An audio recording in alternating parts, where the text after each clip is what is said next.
And hello everybody, on tonight's edition of Aslan's Raw, I am here with American patriot activist Mr. Nick Reeder. Hello Nick, how are you? I'm doing good. Hello, John. How are you today? Hey mate, it's alright, it is. It's a good day for memeing. I sent that meme out this morning. It went on a couple of strike fighters, So yeah, my mood's very good. Good. I I can tell you, it's good. It's good talking to you, man. It's been a while. It's Oh, good it to, is, good, isn't it? I it's don't good to think hear we've your ever voice. done one of these, like an actual interview to go out, but we have had the occasional, not often, but occasional chance to catch up for a voice Skype or something. We, Um, we, you and I have been through some shit, haven't we, buddy? oh, well, yeah, but this is the joy of still being standing, isn't it? Yes. I mean, for my Exactly. part, Nick, I own my mistakes, Yep. but we try things because sometimes it feels like you've got to take a risk. And here's the news flash, everybody: not all risks pay off, No. but that is And, not a reason not to take them. and we got to keep in mind, none of us really know what we're doing. We're Well, A we're, lot of us had no idea what we were getting into. we're all trying to make sense of this hugely complicated world, Yep. which, and however you start to attack analysing and understanding the world, whatever frame of reference you're using, whether it's MAGA politics or anything else, you haven't got to go very far until you find that things are nothing like what they appear to be on the Yep. surface. Exactly. It's how it all is underneath.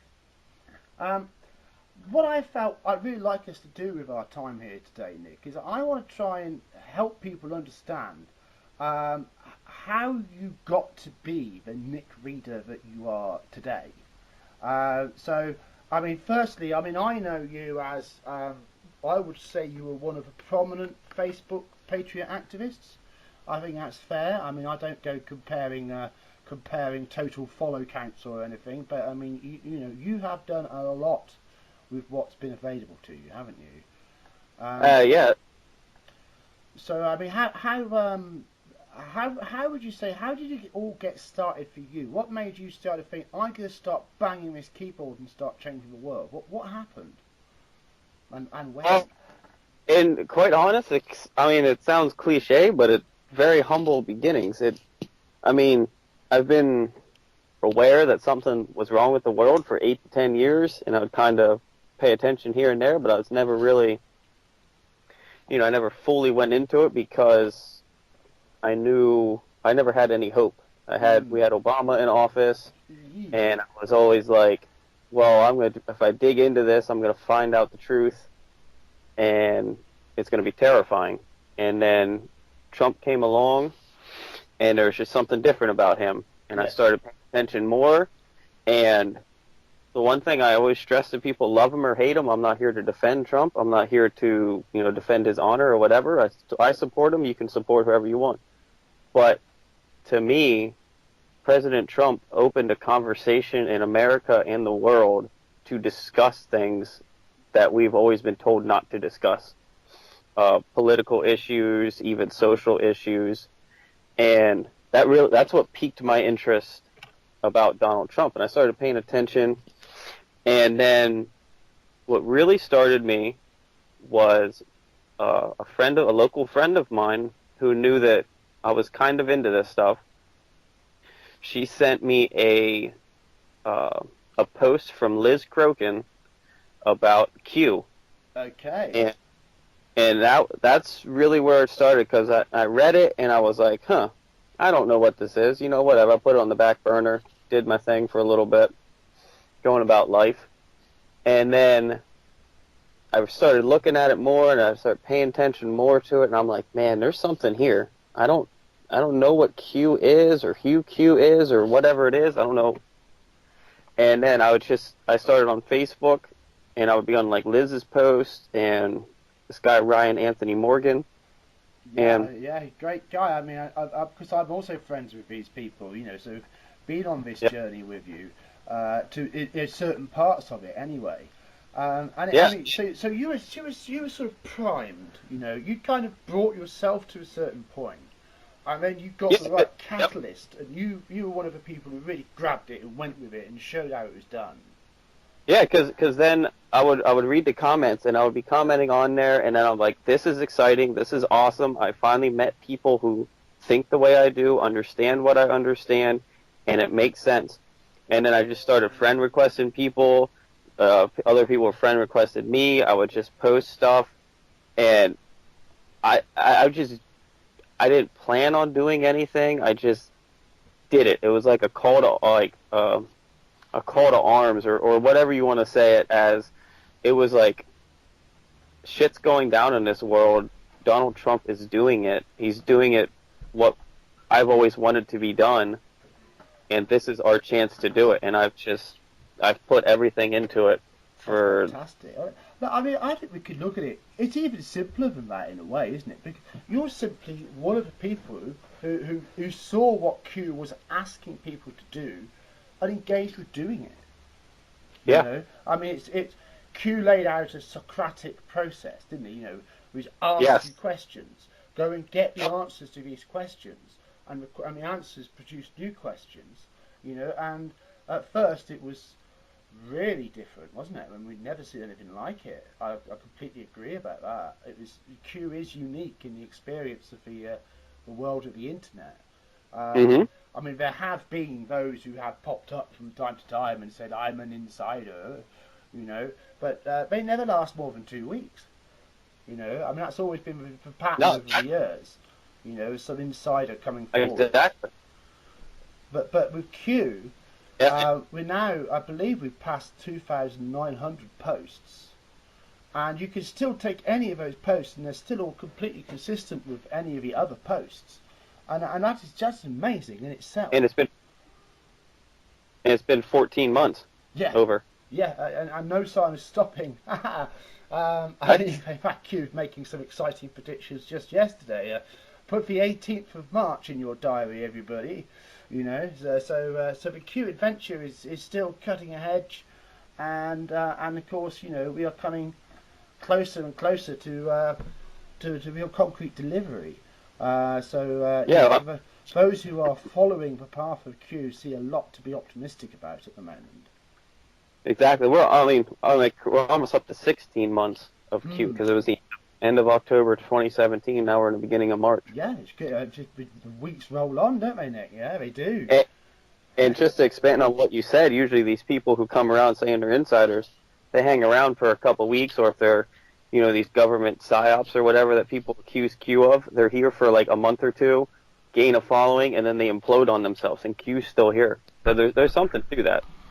There definitely is. Well, I mean, look, but that is what you've just described there is, of course, one of the classic counter-impel pro tactics. You go in, you get into a movement, you get everyone's attention, and then you blow it up and you demotivate people who, if they'd have had something worth putting their time into, might have done that instead. That's it. You know, again, I mean, I could put my own hands up to certain faults in those areas. Back to risks we take. I mean, these days I very much like what Aslan is doing, because we have developed our platform of independence, and we no longer associate with anybody. We stand on our own values, because we believe that values are A, eternal, and B, above politics. Yep. So, you know, whatever we engage with in the political sphere, and we have to, because politics is important, people, you know, whatever we engage with, it's always got to be in alignment with our values, and that's kind of how we've been proceeding. And it's been working out quite nicely for us the last 6 months, sort of redeveloping Aslan and giving us a new focus and going forward. How have you adapted to the changing situation? Because, I mean, of course, like myself, you know, you've been involved in various kind of movements. Operation Mayflower was a very prominent one. What would you describe from the point where you started to talk about Q? How did that go up until today? Well, I don't know. I mean, it's pretty similar, but I've gotten more involved now recently. You know, you and I have have discussed this, and something that I've seen going on for months was that Q and the Trump following has almost turned into, I don't know how to say this without it coming out bad, because it's not brainwashing or anything like that, but it's like you can't go against Trump or Q. Like, you can't come out with anything against either one of them without fear of being attacked by your own side. And so, I mean, people establish orthodoxies, don't they? yeah, You know, orthodoxies of common purpose, and you know, certainly to European ears, there's a particularly nasty EU conspiracy called Common Purpose, which is a very subversive organisation. So those two words together are actually quite sinister to me, anyway. But they're not necessarily meant to be. But when you have people who are attacking a movement and trying to wreck a movement, trying to tear it down, people will get more belligerent about defending what they're standing for. Rightly so. Well, what you just said, I want to prove your point. I totally see that, and that is 100% also what I see, and it makes perfect sense that, you know, we fought so damn hard for where we are, and then to see people turn against them is, like you said, they view it as people trying to wreck the movement. But I like a lot of times when other people say something like that, it's just to be like, hey, just a reminder of where we were, and idol worship and not being able to hold our leaders or idols accountable have gotten us into this situation. And that's what I just tried. But I what you said is exactly correct, and I see that and I understand that. So I tried very carefully with it, but I do like throwing. At the same time, it would be very unfair to suggest that all Anons had closed minds in that way, because that certainly isn't true. And there are, there are plenty of people that we can talk to and engage in that kind of discussion of maybes without effectively triggering a snowflake reaction. But I'm completely with you, Nick. Wow, yeah, we've got a bit of distortion here, but hopefully it will come through okay on the recording. We're good now. Yeah, I'm back. Yeah.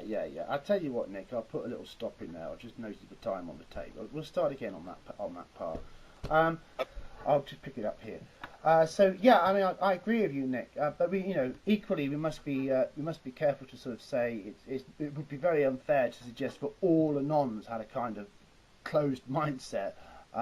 It's just that there is a counter reaction if you actually ask a question that someone's uncomfortable with. Yeah. After you, please. Nick, are you with me? You there? Yeah. Bloody Skype, eh? All right. Okay. Not a problem. We'll start that again. We can still do the cut in. Yeah, we're good. Yeah. Let's try it again. I'll come back with that same point. Okay. So Nick, at the same time, we've got to be careful there, haven't we? Because we wouldn't want to be unfair and suggest that that kind of rigid attitude was prevalent amongst all Anons. But if some people, if a question makes them feel uncomfortable, will react with a belligerent attitude. That's one of those things we try to be understanding of, isn't it?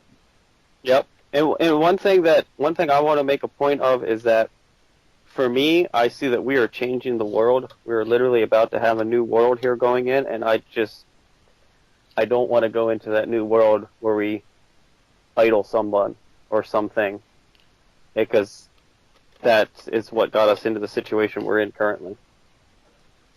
Well, Nick, I must have a bit of a blasphemous mind, right? Because in these sort of situations, I'm always sort of thinking about things like scenes from the Life of Brian Monty Python film, and they all chase Brian up into the hills, and one's got a sandal and one's got a gourd, the shoe, follow the shoe, take care to leave him alone, how shall we F off, oh master, Yeah. And, that is also not what Q wants. No, That's not. That's not what Q's stated aim, at least, is. Q wants to restore the republic. And Yes, the bring power republic, back to the people. but the republic cannot be restored if the people will not take their due responsibility. And I sort of say in general, that we could blame our leaders as much as we like, and it's quite right that they should be blamed because they should have known better, and they didn't care to stop themselves. Yep. So no excuse for them. But at the same time, they are our fault. Yep. We let it happen. We let that happen. And we can say, but I was busy. I had my job. They didn't tell me about it on the telly. We can say all these things to ourselves. But I think, especially for those of us who are, over the sort of 40 mark, perhaps, and remember maybe the 70s and the 80s quite well in a way that obviously younger people simply can't. We know how apathetic people were about politics. We know how the consumer dream and credit cards, how people were really caught up in materialism for those two decades, especially the 80s and 90s especially. And of course, since the credit crunch, we've all been paying the bill, haven't we? Oh yeah. In terms of our societies have just become really, in all metrics, nowhere near as nice as they used to be. There's just simply no way that we can measure up to society today to where it was 20, 30 years ago, and come up with a lot which is positive in terms of quality of life indicators, all of these things.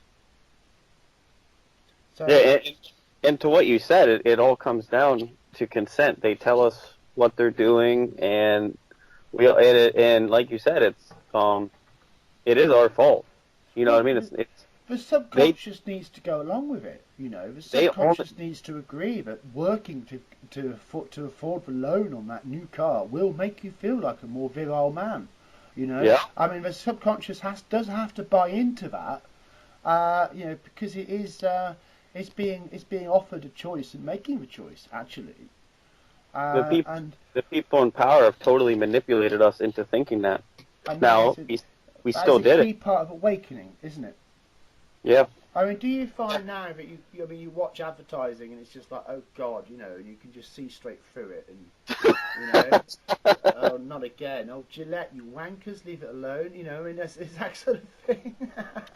Oh my, that's just like people don't see this, but then again, how was that? I used an Anglo-Saxon phrase there. Apologies to any sensitive American listeners. But the point is well made. So we can see the agenda, can't we? Yes. In recent times, I've been doing quite a bit with movies and TV shows, whenever you go into something new, you get the people who go, and I'm not joking here. Right? They go, "Oh, John's lost it. Oh, he's gone mad. Oh, he's ill." Because I want to talk about a movie. But talking about the insidious fourth wave feminist, Stalinist, Leninist infiltration and mind control manipulation of the movie industry.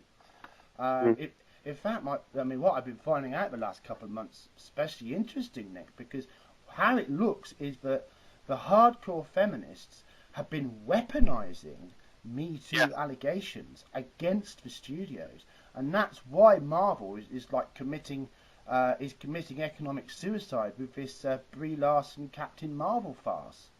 Everyone knows it's going to lose money, but have you noticed how they've got to make it anyway? Why is that?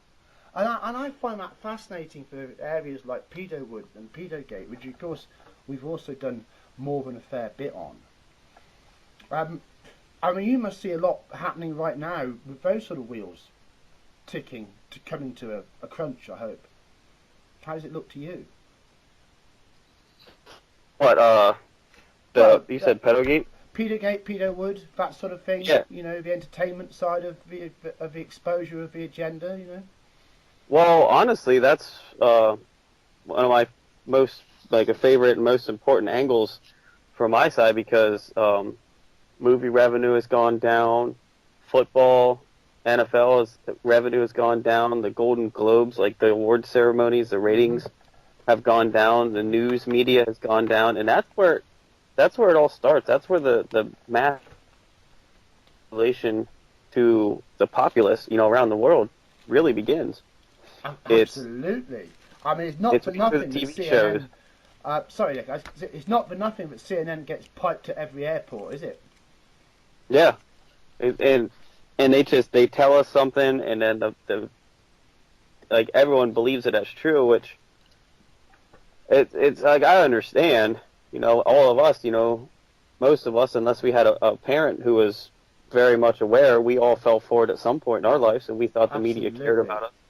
So, whenever especially when I say this, I don't want to speak for you, but when I say stuff like this, it's not to demean anybody. It's that it happened to all of us. It happened to myself. But Yeah. once you Yeah. once you start to see It through it, and that first crack gets like broken into the media or the TV, it's just it doesn't stop. There's no putting that back. Once you like open up Pandora's box, once that opens up, there's no putting it back, and that's what the establishment fears well, the most.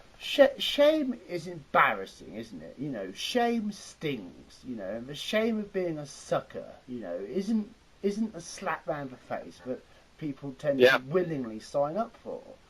But the other side of it is that if you won't take that slap round the face, you're going to be made a fool of for the rest of your life.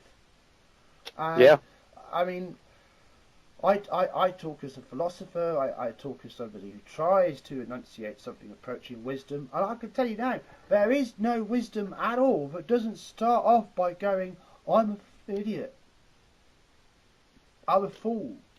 There is hmm no way to become wise if you will not face your folly. that's true. It simply is. So, come on, suck it up, buttercup, That get over that hump, and let's get moving, and that right there. that's where I come from, Nick. That's very, I think that's probably why we get on. Yeah, and the people, like you said, when you look at it, like I remember when I first started waking up, I'm like, I'm crazy, I'm the crazy one. And then when you say something to you, everybody else talks to you like you're crazy, and you're like, wait a minute, dude. You Yeah. really start to question yourself. You question all your beliefs, but once you get to the point that you start to realize that what you're seeing is real, and you start to understand that, you're like, you start searching for other people, and then once it becomes, it's like what you said is, it's getting over that ego, But look, and here's it, another one of those cold, hard, wet slaps around the face. that It's- like, I have been lied to my entire life and deceived, and I went along with it, and these Mhm. people were smarter than me, and they did this to me. I take that I'm like, oh, these son of a bitches. I was just like, nope. I'm gonna talk to as many people as I can about this and get other people to see this. And what I do is I prove, like, I point out what they do, and I'm like, see, like, you see that they said this, and you see that they said that, but did you actually see that happen, or are you just taking their words for it? I was like, a person's actions are far more important to me than someone's words. Anyone can say what they want, but that doesn't make it true. Well, look, I mean, words are cool. Words are the means to meaning. If somebody can explain themselves well with words, that's a wonderful thing. But if you then start saying, and we will do this, then you must do it. If hmm you say, we will deliver this, then you must deliver it. And if you don't deliver it, then you've got to be prepared to go, hey, everybody, I screwed it up. Now, I actually think that if anyone can work along those lines, then it's fair to keep working with somebody, whether they succeed or fail. Because above all else, honesty. Honesty is how we escape lies.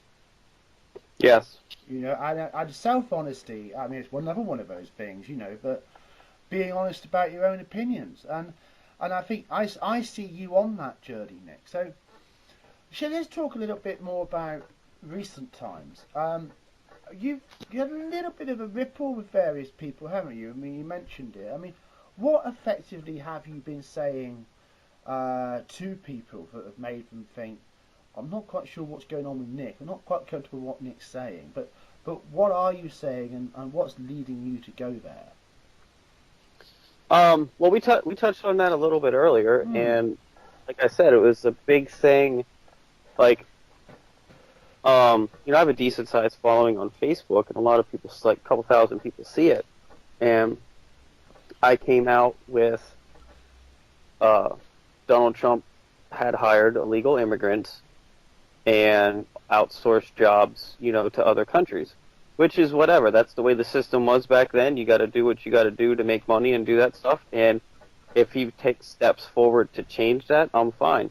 But I put it out there for people to see that, I wanted to see the response I would get, quite honestly, and I wanted to show people that what happens when you even put out factual information against Donald Trump. And I got attacked very hard for it. And honestly, I kept going with it because I wanted to show people that we can't, you see how quickly we all turn on each other and we all attack each other and we spread lies and rumors. And my point was I wanted people to see that this behavior isn't acceptable. And if we can't, have a reasonable discussion, even with someone who agrees with you on a lot of different things, there's no way that we can cross party lines and have an open and honest discussion with someone who disagrees with us. Yeah, absolutely. I mean, that's a really key point, isn't it? I mean, I don't know how big or isolated an example what you're talking about was, but I mean, it's totally fair to say that on that occasion, the Trump organization made those choices, Yeah. and to say, I don't agree with those choices. And That's it. It's not that I was mad at him or anything like that. I just don't like hypocritical bullshit, and it was going on all the way until 2018 when he got caught. That was my issue. Well, I mean, I think that is right to call out any politician on that basis. Yeah. I mean, maybe I can help with a transatlantic view here, Nick. Okay. Because I mean, I got behind Donald Trump campaign to become president in about August 2016. I just finished up Brexit. I put my feet up for a little bit, and then like, right, time to find something else to do. And initially, my primary purpose to backing Donald Trump was very simple. He very clearly was not Hillary Clinton or a clone of Hillary Clinton. Yeah. Because I just purely from a selfish perspective here, Nick. Well, as a European, I did not want Hillary Clinton, and the reason I didn't want Hillary Clinton is she meant full-on war in Syria, dragging in Russia and the EU, and god awful bloody mess. So basically, because she was batshit crazy insane. Now, look, we can argue the policy points beyond there, Yeah. But simply the fact that Trump was not signed up as a neocon and that he was coming from outside, and what really caught my attention with Donald Trump was the grassroots rebellion against the Republican Party from inside the Republican Party voter base. And to this day, I do not think that is anything like well enough understood exactly what the hell happened in August 2016. I mean, you know what the internet's like for things disappearing, and unfortunately I lost it, but I had this story saved, which was some guys on the Republican National Convention, or whatever they call the committee that has to make the decisions about who's the candidate, basically going, we didn't want it to be Trump, but we didn't dare fix it because we knew we'd never get out of there alive.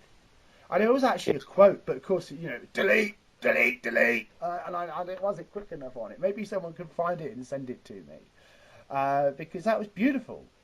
I mean, that is people power. When you make the corrupt too afraid to behave corruptly, you understand the relationship between the people and the state and its proper application. And in this instance, the Republican Party is just another version of an apparatus of the state. part of the useless elephant donkey machine, which has been failing Americans for 100 years, ever since Jekyll Island, you know? Yep. And of course, we have our own donkeys here. Oh, God, do we ever in the UK? Oh, dear, oh, dear. But we persevere, don't we? We persevere. Exactly. Well, and to what you were saying about it being grassroots, I mean, this was the absolute epitome of grassroots. It was just a collection of people who had the grassiest roots of them all, you know, coming right up out of the mud. It's the deplorables, everybody. It was. I mean, it was. All chew gum and have guns. Yeah. It was people who've been kicked around and stomped on by politicians for 20 years. People who never spoke about this stuff, and every different background, every religion, every ethnicity, we've all come together, and it's just, I can't even explain it. When you brought that part up to me, it gave me chills. Yeah. About being a grassroots, because it was something absolutely amazing. No one saw it coming. I mean, that's the engine, isn't it, which has powered all this activism which has come since. You know, nobody coming. What keeps you battling away to get at your keyboard again the next day, you know, when you could be doing something to make your own life better off. You could be going earning money to make yourself better off, or spending time with your family or something, but you're not. You're fighting your fight, and we all relate to that ever so strongly, you know. What makes us internet activists, you know, what makes us these people who now are becoming the setters of the news? Well, for me, I realized what was really going on in this world, and I can't stay quiet to it, and they can censor me, which they have. You know all about censorship. Oh, it's bloody ridiculous. Oh no, I mean, I don't even bother talking about it, because if I go on about it, people go, that can't be right. The best one. That's not fair. Oh, welcome to the truth of the internet. Right? Yeah, bastards control it, mate. Anyway, sorry to interrupt you. Let's say 5 years from now, man, we're going to look back at this time and be like, I can't believe we witnessed it. You never know. I mean, look, who could see bank PPI coming? I don't know if you have that in America, but no. In Britain, banks missold personal insurance for over a decade. So every time you had a loan, it would be like personal insurance on it. But if anyone actually read the small print, it was impossible to claim. You know, the set of circumstances to qualify was so narrow that you know, this insurance against losing your job or something, no one ever got hold of it. So they're still having to repay it all now. You know, and if people prove they have one of these loans, they can get compensation payment for it. So you know, maybe there'll be something like that for the sins of Facebook. You know, and all his ill-gotten billions can be apportioned to those whose Article 19 human rights they've violated, like the crude, horrible, Zuckerbergian violators they are.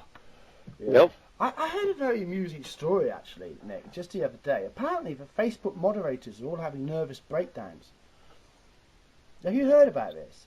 For what? No. Well, because apparently their working conditions are so severe, right? But they're supposed to make their decisions within 30 seconds, and they're not allowed to get more than 1 in 20 wrong. And the actual pressures of being forced to view the worst dross of Facebook in extremely fast sort of Pavlovian conditioning kind of, you know, can you imagine if every 30 seconds you see some new horrible shitpost, you've got to decide if it's obscene or not. And you know what? That's all 100% true now that you mention it. I didn't see that particular article, but I have a personal friend that I've known for many, many years. He's a Democrat. He hates Trump. But him and I. UK article. I'll try and dig it out for you. Okay. Him and I speak almost daily on politics and differences and stuff like that. And he is from Silicon Valley, which is, you know, for people in your country who don't understand it, that's in California and the West Coast. I mean, the biggest liberal computer technology area. It's the bastion of American technocratic globalism, isn't it? Yeah. That's where they all live. They all live in. And he was just telling me something similar to that about how stressful working there is in Silicon Valley, and I'm like, shut up, you work on computers and stuff like that. He goes, dude, you don't understand Yeah, the but the decisions that they've... computer's watching him, Nick. Eh? Yep. They've signed up to it. They're all on the AI clock. Well, Eh? he knows all about it. He writes code for a Really interesting. big time company. He knows all about government. He worked in the government. He knows all sorts about the government corruption. He still does. We had Project Veritas that just exposed the unshare algorithm. Was it unshare, unfollow, unsomething? So that Yep. when you push a live stream out, it actually makes it so people it's reverse. It's unshared. It's unseen. Yeah. But of course we knew all this. We know all this stuff goes on. I've learned a lot about the Facebook It's algorithms, and not you and I know this, but this is for like some people listening, is that when like if say you make a post and then I share it, well, it knocks down the views by about 50%. Yeah. Only about 50% of the normal people see it. Or if I put a link of an article, like especially if I do, we'll say Fox News or Breitbart, which is the American equivalent to the very conservative, is if I make that post and I link the actual article in the original post, I'll get very little share or very little views on it, and that's the way Facebook is. Facebook is designed to limit conservative viewpoints. It's literally designed Absolutely. that way. Well, they're choosing to use it that way. I mean, it's designed so it could limit whatever viewpoints its owners chose to limit. And it's not random. It is literally a human programmed it into Facebook. An algorithm is a code or something like that basically limits how many people can see a certain thing. And that's why a lot of times when I make posts, I don't link articles into it. I'll say, article in the comments, and I'll put it in there, so then far more people see it. And they say a few people can't control the world, don't they? Yep. So the right bit of programming in the right place, and for all of the justice, and for all of the heritage of our views, for all of the cultural depth, and the tried and tested, proven by history wisdom of our perspective, for all of that, one scroty Facebook engineer, can absolutely abuse our rights and distort the playing field and create an extremely dangerously biased social debate. Well, and look at what it's done, to social debate in both our countries. Well, it was Project Veritas exposed Twitter for shadow banning people. Indeed, they did. We don't do that. Really? Look, I'm telling this, to you, what you know, but to the viewers of this, like I said, my friend works at Silicon Valley in San Francisco, California, is where he lives. I mean, the absolute liberal, epicenter, we'll just say. But out there, it's expected. Like they think, like if you say anything about, like if I wore a MAGA hat out there, they would literally physically attack me because it's expected. That's a hate crime. Well, it's that's a hate crime. How dare you trigger them with your racist hat? Well, the point that I'm getting at is that the people that live out there, they expect you to hate Donald Trump. That is the culture, 100%. Like I want to drive that home to people, that those are the people who absolutely hate Donald Trump and his viewpoints, and people like myself and you and your viewers.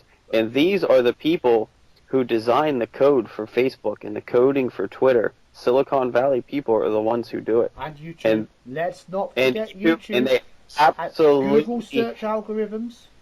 They absolutely hate us. They do what they can to censor us and to get their viewpoints out. That is 100% like irrefutable fact when you talk to people who live out there. That's something. And how have we responded to that, Nick? Only thing we really can. Like on a personal level, it makes me want to do it even more. It makes me want to expose that even more. Exactly. I mean, the first word that comes to my mind is with memes. Because God, I hate memes. And but I mean, that Memes is are it, isn't it? We have just, no matter the censorship, they haven't been able to. They so want to do it, but they know they're in so much trouble if they just blanket delete us. And can, they do it they're doing it as much as they dare, but they still don't want to get rid of all of us. Because they you could do with a push of a button. Every single person who's ever been connected to me and you, plus ourselves, could be gone from Facebook in 1 second flat. But they don't want to do it, and that is a little seed of hope there, isn't it? That is a clue. That is a clue that there is a risk for them in showing themselves to be the fascists that they really are. they want to They control need the appearance of fairness, the appearance of tolerance and decency, the appearance of democratic values, as much as they do not share them for one moment. Because otherwise, they might have a little bit of a rebellion on their hands, mightn't they, Nick? Oh yeah. Yeah, I mean, I make a point on my Aslan podcast of not going too far down that route of anything that could possibly be seen as inciting anything to happen. But, one watches The Simpsons, one sees the crowds of yellow-faced people with pitchforks, and who knows when such things could happen to people who live in gated compounds. It's happened before. I don't know, man. It just.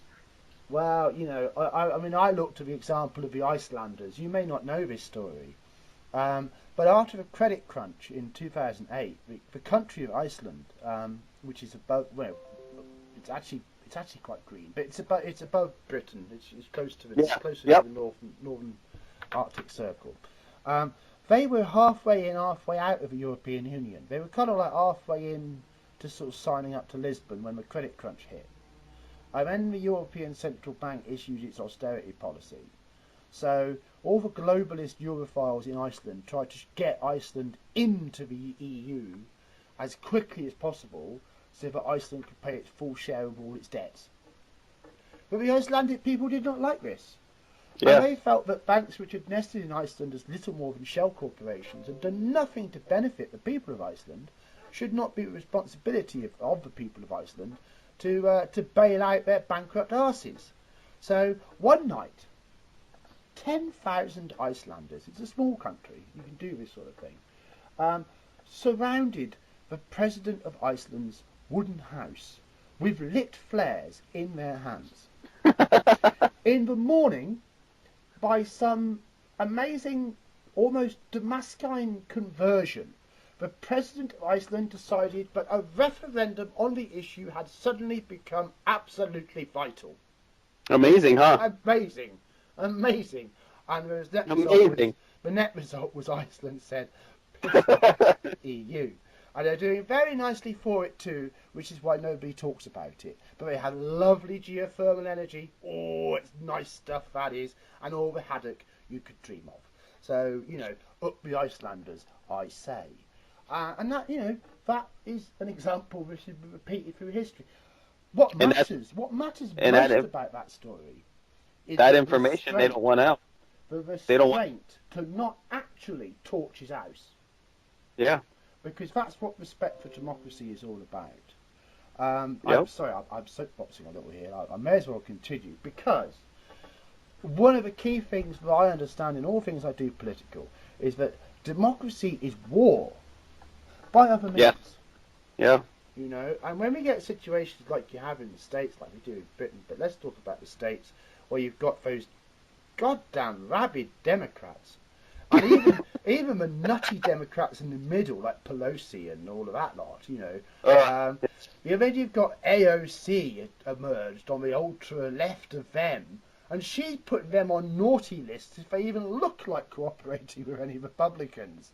I mean, it's all lurching off down the Chairman Mao, Castro kind of angle, really damn quick on that side,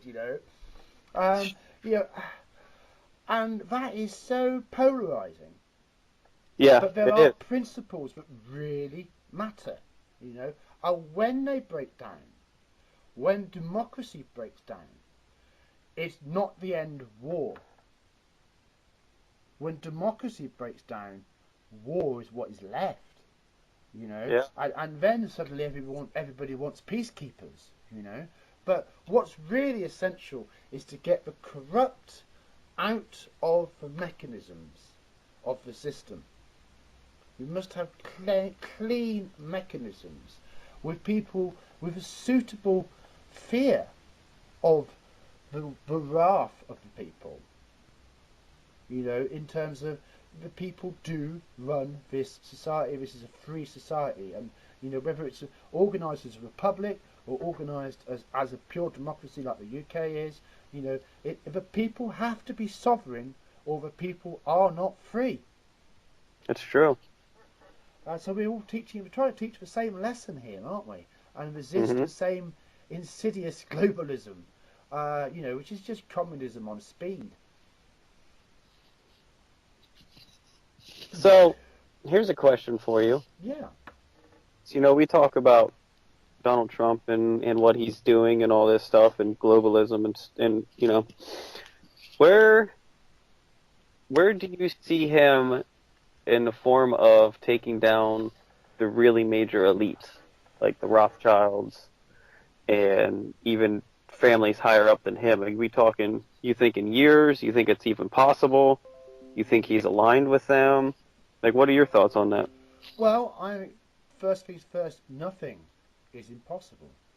Yeah, I agree. Well, there are some things that are impossible, actually. We don't have the power to undo death. There are things in life which we must accept that we cannot change. Mm-hmm. But that is why it makes it all the more important to focus on the stuff that we can do something about. And, there was a world before Rothschilds. There will be a world after Rothschilds. I don't necessarily think that anyone should be looking just at the Rothschilds. I think they are also a symptom of a deeper malaise. Yep. And that there's more to it than just them. And in some ways, I would say, we see people like Rothschilds and Rockefellers, so we don't see those behind them, the real bloodline of wealth. The real ones. Who don't put their names on public display. Who was Nathan Rothschild an agent for? He didn't just arise out of a vacuum. We hear about what he did. We hear about how he manipulated the Napoleonic War. But what was his background? Who were his backers? And it all goes backwards and backwards, and you're off into Freemasonry, all sorts of things, But what matters is the mechanisms of public life must be clean, must be transparent, and must be subject to the people's control. Now, none of that suits a world with Nathan Rothschild in it. Yeah, you're right. So, as we push in these areas, these people are going to get more and more exposed. Yep. They're basically going to say, do you know what? Having the massive majority of the world's wealth under the complete control of a few completely selfish twats is just no way to run a planet. You're right. There you go. It's not, ironically, rocket science. And once it gets going, I think the idea could take off. Yeah. But what we don't want to do is we don't want to get trapped down any routes of being mentally blocked into little boxes. So we're just going finger pointing and going, I worked it out, it was all them, because it was never all them. It was all of us. Yeah, exactly. We've got to get our head around these bigger concepts of self-responsibility, or we ain't going to wake up, and we're not going to get this sorted out, and have the luxury of just going back to our cuddly duvets and dreaming about how perfect the world all is and how it's all made for me, and suck our thumbs and sleep like babes every night. That's not how it works. There have always been those who have stood up so that the majority can have some level of comfort. And when we talk about people like Q, whoever Q really is, we are talking about people who've made the most profound services in the interest of their fellow countrymen. Yeah. And played a game at a level that you and I we're just far too fluffy to possibly understand. You know, I think we'd be horrified by some of the stuff that white hats get up to. And one of the things about the intelligence world is that what is the difference between the white hat and the black hat is not the methods, it's very much the motives. You know, nebulous things. And it all comes back to ourselves again, because, you know, if there are problems in the CIA or the NSA or the FBI or, you know, DAA or whichever, whichever other enormous number of three-letter acronyms Americans seem to come up with to name things, you know, whatever problems are going on in all of those agencies, yet it is the American people's responsibility to get that under control, people. Yeah. As just as it is us with our MI5 and MI6 and SIS and SAS and, you know, Cobra and everything else that goes on here. And, you know, let's not beat ourselves up. It's hard going. They're slippery devils.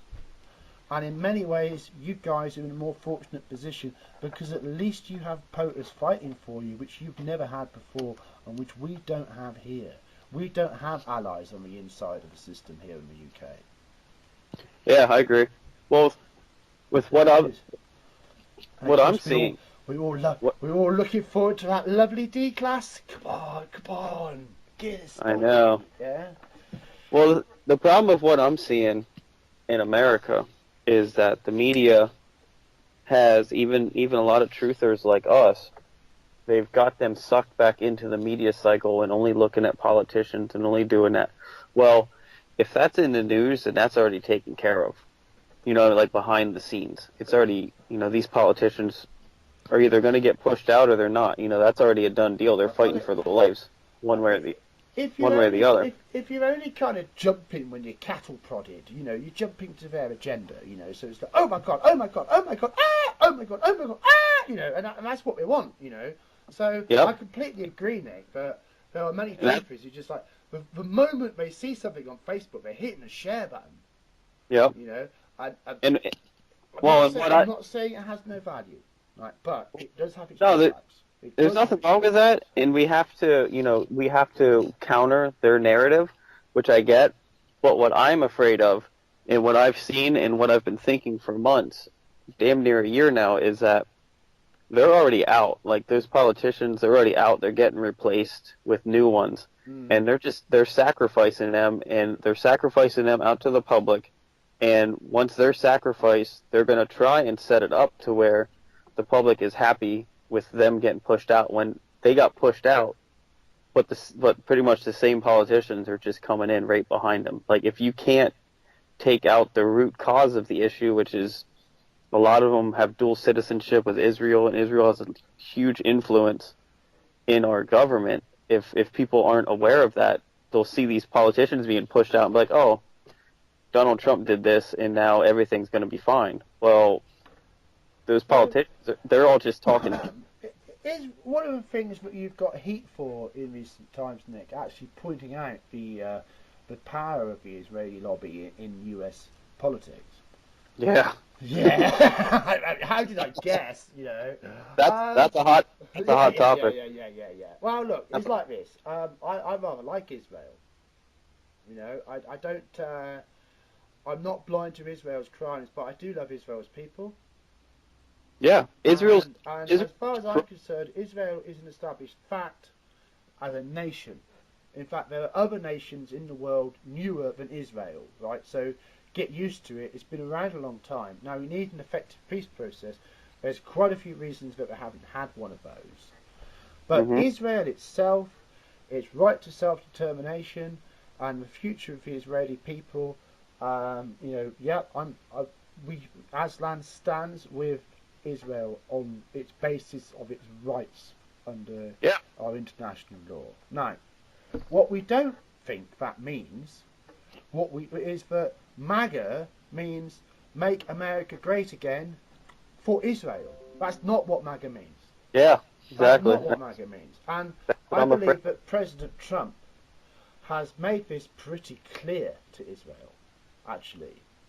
I mean, I certainly, the message that I've got from interpreting tweets and rally speeches and so forth that have gone down since he's come into office, and I can't think too specifically about anything going to have to do a little dig, but I know the topic has come up, and I generally supported President Trump's move to recognise Jerusalem, because the peace process had just been dead for 20 years, and when it's the Palestinians sabotaging the peace process, how the hell is it supposed to go forwards? So, wake up, world! It just wasn't happening, and it needed to, and that change needed to happen because it was actually the law of the United States that it should happen, and the only reason it hadn't happened is that previous presidents every 6 months had signed a piece of paper to make sure it didn't, and they did that.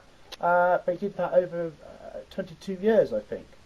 Mm-hmm. So that's 44 times a previous president of the United States made sure that Jerusalem was not recognised. Clearly, it was the right thing to do now, and it's moved it forward. And there's an optimism, I feel, that something could be worked out. If Iran can be brought round, and Iran is no longer in such a happy relationship with Russia because Mr. Putin found out about those missiles underneath the French cement factory in Syria.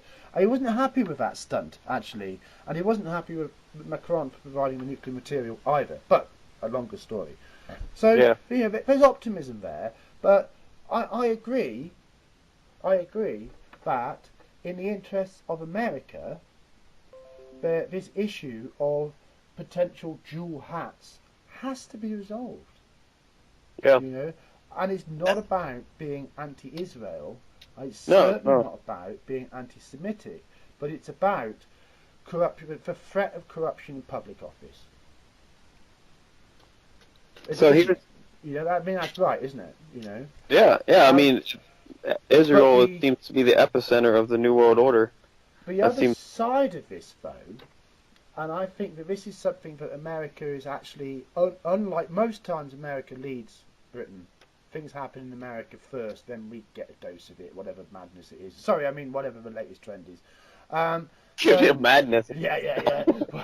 Oh God, SJW, thank you! That's not sugarcoating. We did that, didn't we? Can you keep American. it? But sometimes Britain leads you. Yeah. And when it comes to hard left fanatical Jew hate, we are current world exporters, which is a bit shameful.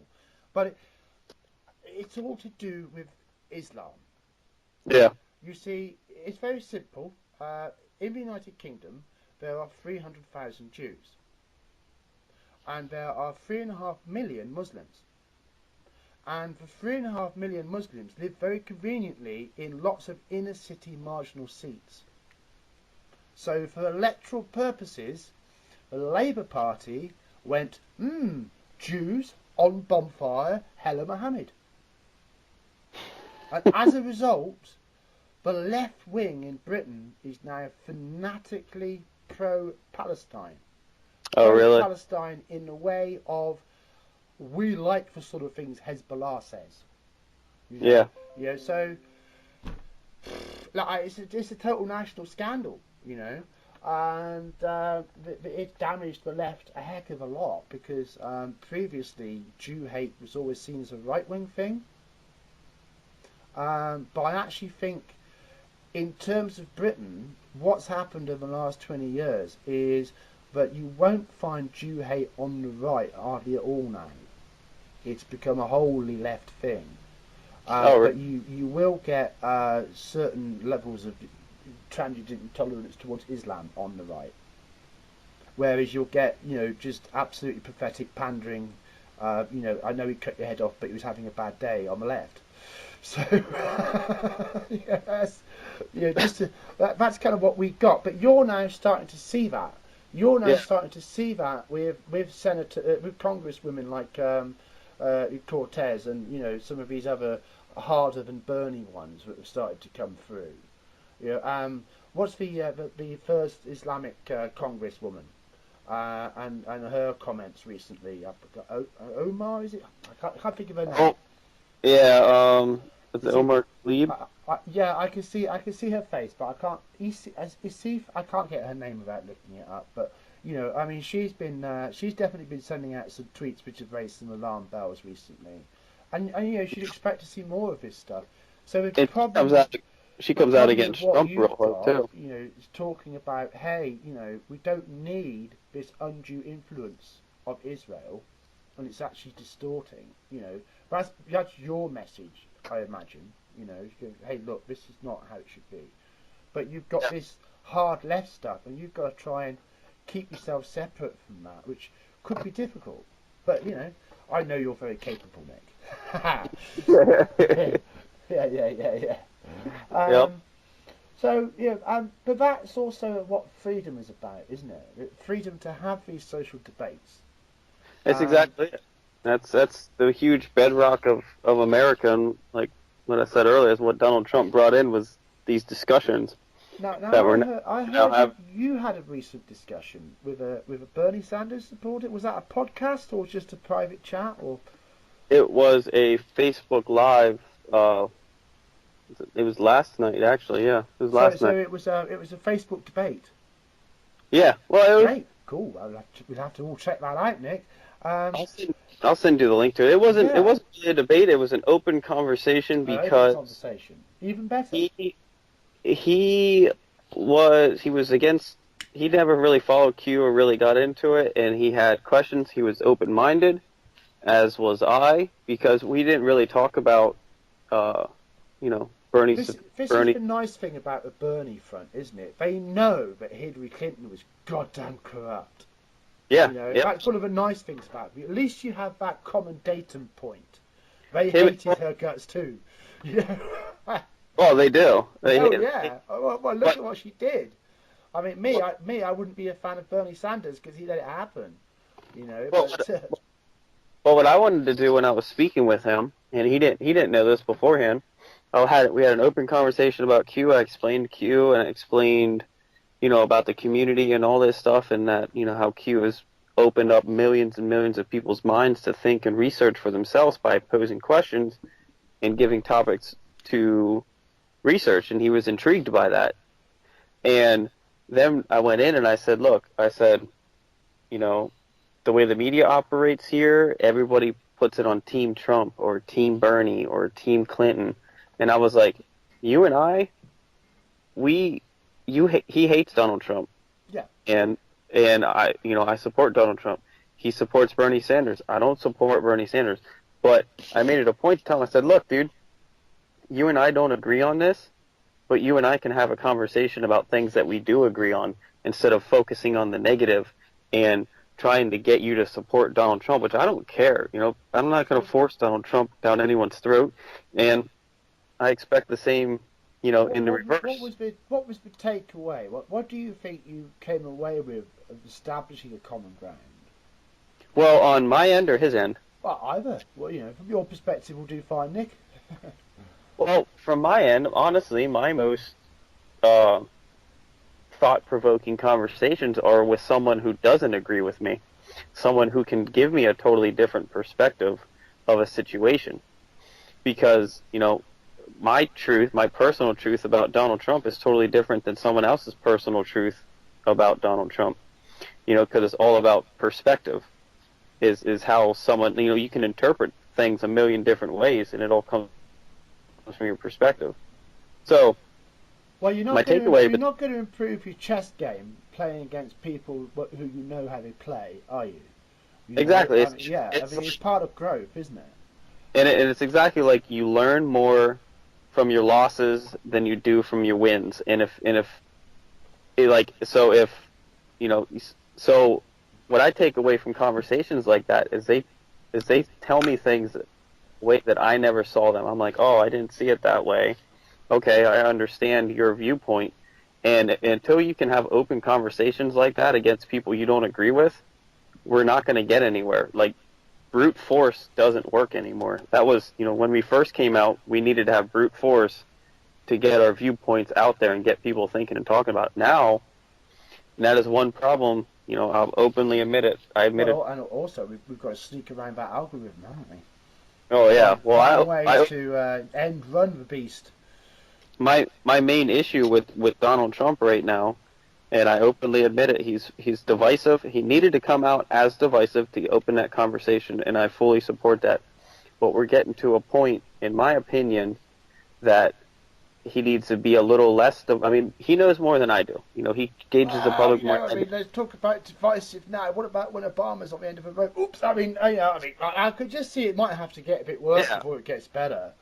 And like I get it because I'm a little farther ahead than the public is, and they're still fighting over the media and all this stuff. When I already know all this crap, but I don't know when, but there's gonna come a point when Donald Trump needs to change his message to being more. We need to reach across party lines and have discussions, not be combative, not argue with these people, because what do they say? You draw more bees with honey than you do with vinegar. I'm gonna have to stand up for POTUS just a touch here to say that I have seen that sort of thing coming out of him. I mean, I thought some of the language he was using about the wall was actually brilliant. He has been good from time to time, but there's still some out there that it's like, wow, come on, gives him a kick as the Twitter slap. But yeah, that's why he's POTUS, And I get that, and that's what I loved about him, and that's what I'm not shitting on the man at all. I understand what he's doing, but like I said, well, it's more like a feedback note, isn't it? You're just you're letting that feedback get back out there. Just let you know, we perceived you a little bit, could maybe be a bit softer here, might be more effective. Good job, Prez, keep it up. Well, he does kind of like that. Well, he puts out these posts and he gauges the public feedback from it, and then he adjusts going forward. And I get that, I understand it, but what I'm saying is, like I said, I've spoken to people who hate him. I've spoken to people who despise his divisive, and I'm starting to understand the other side and why they hate Donald Trump. And until you understand that, and you can start to change. I mean, look, that's an instant question here, Nick. Why do they hate Donald Trump? Is it justified? What do you feel? I mean, what's going on there? There are some things that are definitely justified. I mean, there are some things about him being a businessman, about him, potentially, people call him a narcissist. They call him an egomaniac, which, well, let's be honest, he kind of is. Is that a bad thing? Is it a good thing? I don't know. That's up for, like I said, someone. It's presidential. But we got to be realistic. There has to be something wrong with you, doesn't there? Well, we have to. We actually want that job. I mean, you really thought about what is it like to have that job? Well, it's exactly. Not for normal folk now, is it? No, and what I'm getting at is that you have to understand that Donald Trump is in the position that he is because he thinks big. He does big things. He may not do always the right thing. He might step on some toes to get there, but there's no way you do not get to the top of New York real estate. You got to be ruthless. Business wise, he's not an evil man. Donald Trump, he doesn't touch children. He doesn't murder people, but he's still a businessman. And you know what I mean? And so the people who that is a very telling difference, isn't it? I mean, if you look at the Clintons, of a carnage of the bodies in their wake, I mean, it's not a joke, people. We're well over 10,000 on the Clinton body count. It's literal lives, no one's ever been able to say anything like that about Trump. No, I haven't come across a single body that he owes. Even Michael Cohen, in his testimony, he said some things that were very derogative towards Donald Trump. But when the question was posed about him harming people physically, Cohen was vehemently said no, he wouldn't do that, and he was vehemently went against.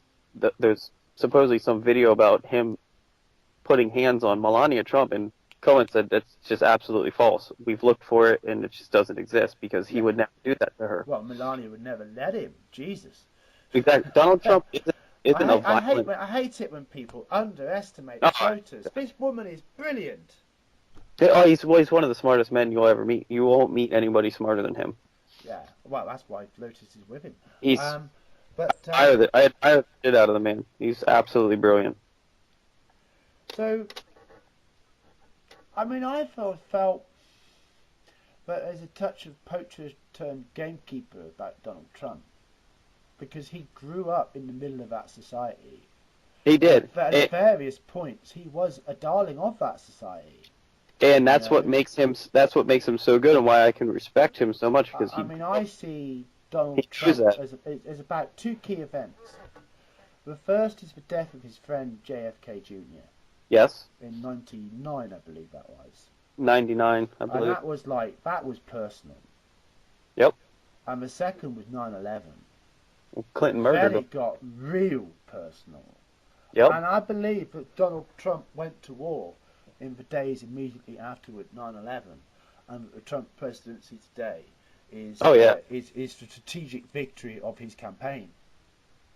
You know, I I would say that the effort has been that sustained for Trump for that long length of time to rescue America from the people who were doing what they were doing to it. So, you know, I mean, that's I have a tremendous, I've engendered a tremendous love for the man in me. Oh my God, But yeah. at the same Like- time, now you see, it might be easier for me to say this because I'm a Brit, right? But nobody builds steel-framed buildings in any city in America, especially New York, who does not deal with the mob. Oops. Yeah. Don't talk about that. Chicago. Ooh, Obama, Chicago. Ooh. And I think that to a large extent that's why that hasn't really been weaponized in the media war. Because it makes me think of Reservoir Dogs, you know, they all fire out at each other. There's no one left. You know, Yeah. the top of American society can just wipe itself out with the truth about themselves. And if it ended up that Donald Trump was a casualty in that too, I kind of think he'd go down fair play, you know. There's something American about that, if you know what I mean. There's a fair few American movies who end on that kind of tonal note. And the material is certainly there, isn't it? You know. Yeah. And I've got total respect for Trump because, you know, businessmen have to deal with reality, people. You know. I mean, we talk a lot. A major concern of mine is what, you know, is corporate fascism. Yeah. Control of government by corporations. You know, and it's wrong, and we have to resist it. But at the same time, when you've got a criminal society, you know, people trying to run businesses, people trying to create wealth in society, people trying to create something which is going to some good to people, have to deal with exactly the same corruption. Exactly, You know? man. So yeah, and frankly, you may not like it, but it comes down to compromise at some point. Yep. You know, but I can only think, you know, how there are people who could fire this and this and this about Trump, but won't because it's going to ricochet at this and this and this about various other people. So, you know, good on him. You know, but what matters isn't the ins and outs of Trump's life to the point where he decided to run for president. What matters is the promises he's made to the American people. And the ones he's delivered on. And their delivery. And of course, there's a few we still have on the pending list, isn't there, Nick? Yeah. Lock her up. You know. That'll But go a long I'm way. quite happy to say that wall's been getting built all along. Don't worry about it, you know. That was just about making the Democrats show themselves the donkeys they truly are. I hope everyone was paying attention. Oh, it was. But yeah, I mean, I have so much respect for Donald Trump. I mean, the man is what he's dealing with, the psychopathic killers, literal killers that he's dealing. He's looking them in the faces and telling them to fuck off, and he doesn't care. If let's be vain, if Q or a representative thereof happen to listen to this podcast conversation of ours, you know, they might say, you know, guys, you know, yeah, respect where you're coming from and all that, but if only you could see the full tapestry of what we're dealing with. I know. And Exactly. I do remind myself of that. I don't let myself think that I know everything, Nick. Yep, Because and that I was don't. a point I wanted to make too. That, you know, you and I, you know, what I'm saying, I know literally less than 0.5% of what's really going on. I mean, it's literal opinion. I don't know. I wish I knew. Someday I hope we know. We keep but pushing. We keep pushing. Yep. Keep pushing, and that's the message of one of my most popular memes ever, actually. So I made a meme for Pedogate, and it was called "The Real Story of Pedogate," and it runs something along the lines of, "It's not about evil, it's about good. Yeah. It's about thousands of people pushing the truth forward, demanding more and more effective action, and all you have to do is add your voice." Yep. And whether people support you and what you're doing, or Aslan's army, or all the other Anons and everybody out there trying to do something to support a movement for human freedom, which is what we're all part of. Whether it's MAGA or even bigger, MAGA. And I mean, Aslan, we aspire to see ourselves as a mega group, make Earth great again. Yeah. So we're doing stuff going into all sorts of areas. My own work on culture has been part of that. Also, one of our admin, Edra, she's starting a guide to awakening, which is off to a great start, and we're doing some more on that very soon. And when we reach out and have talks with people like yourself, we're building bridges, and we're all for it, Nick. So, I say keep rattling those cages and posing those questions and making people think. Yeah. And following your heart, That's what I do. Now, people don't always agree with me, but at the worst, I make people think. And, one thing I wanted to point out about this whole thing, if you look at how Trump has positioned this whole thing, everybody looks at him. There's no other face, there's no other person, and Trump basically is almost like, the father sheltering his children, because every time the media starts coming after us or anybody, he just goes in there, riles them up, and makes just to shoot him while other people get on with doing useful stuff. Yeah. Well, of course, some of us have noticed this, of course, and we are, oh yeah, nice move, oh, look at that, oh, it's Hooper's coming through, it's Horowitz, yes, goal! It's like, yeah, that's part of the following cue as well, isn't it? We know the story, but we always see the media get completely slapped by it. Well, it's like every time they start wandering off, he snaps his fingers or whatever. He's like, "Hey, look at me, motherfuckers." You know what I mean? It's like stop looking at the American people. I'm your enemy. I'm the one you want. Like literally, that's how I view this whole thing. It's just like every time they start coming after us, he snaps his fingers and says, "No, I'm the one you want. Come after me." And he takes how good the man is. But that's what makes it even more important, Nick. He takes everything, man. He takes just from the our bad side. ones we got to watch. We have to keep the good ones honest too. Yeah. We've allowed ourselves to believe that we can have trust in a politician. Okay. I would never want to be so cynical as to say that we can never trust any politician. But what is quite clear is we could trust, provided there is step-by-step verification and clear delivery, and if there isn't delivery, transparency on why not. That's the minimum that we need to get behind a guy and say, I'm going to give him my power by voting for him. Would you not agree? Yeah. So that's what we're going for, people. It's not just about backing President Trump now. It is about imagining a world beyond Trump. Exactly. That's it. Because what do we beyond Q? And I try. You said it, man. And I try to get people to be like, what are we going to do after Donald Trump? What are we going to do about Q? They're not yes, they're helping and they are but there is a future after them, and it's going to come down to the American people. It's going to come down to us continuing it, moving it forward, and I want people to understand that. That's very important. I'm glad you brought that up. All patriots worldwide, it's the same mission, isn't it? And that's why we're united. Yes. That is our unity. We want. That's why I care about what happens in your country. That's why you very kindly care about what happens in my country. As much as you could understand it, I don't blame you. God blimey, Brexit, But I mean, it's that good-heartedness that we share.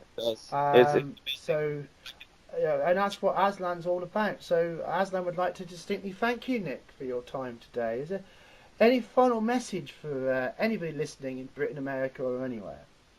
Well, I'd just like to thank you for having me on, John. And my main things that I'm talking about right now is understanding other people's viewpoints and actually having an open, honest conversation with them and listening to them. Because just like us, just like we were years ago, we just wanted people to listen to us. We wanted people to understand us, and that's what people who don't agree with you, they want you to see and understand their point. That doesn't mean you need to change your mind or anything like that.